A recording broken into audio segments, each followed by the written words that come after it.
Gopal tiger recording studio Raghunathpur. Hello hello, सरसों के खेत में आके गाना गा लो। ये सरसों के खेत में एगो हम सुपर हिट गाना गाई। ए बनरा कॉपीराइट नानू आई ना सर तो आवा गाना गा लो। आई जा पता नहीं ये कोरे पीछे हम बानी पगलाई जहिया से देख के बिया मुस्काई हम लोग को पगलाई कर ठीक बात। अरे खा ये कोरे पीछे हम बानी पगलाई जहिया से देख के बिया मुस्काई खाली बोती आई बोले नीमा जाके वाली गाता हम एक साथ मजा करता।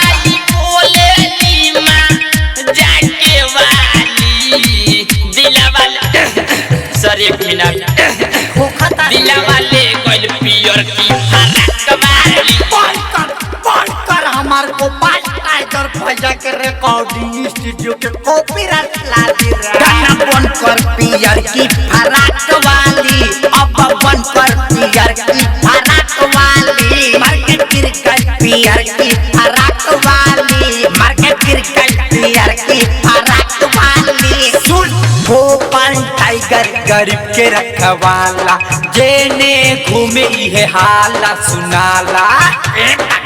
सुना सुन गोपाल टाइगर गरीब के रखवाला, जेने घूमे ये हाला सुनाला।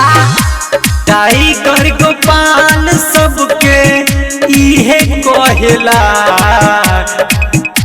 टाइगर गोपाल सबके इहे कहेला।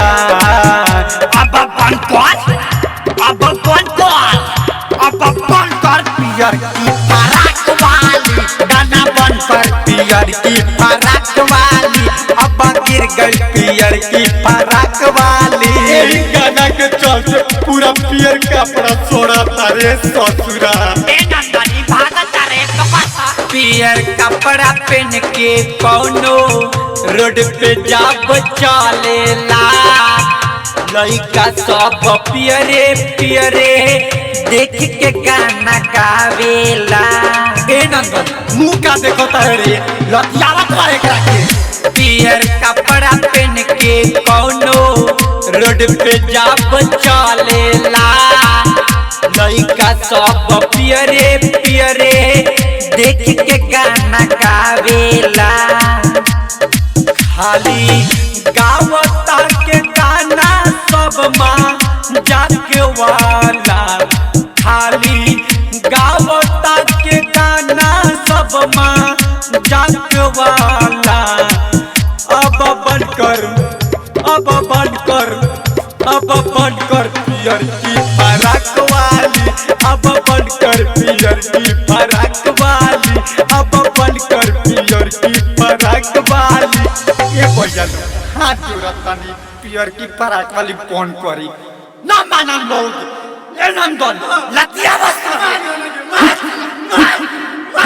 अब बंद कर पियर की फराक वाली। Gopal tiger recording studio Raghunathpur.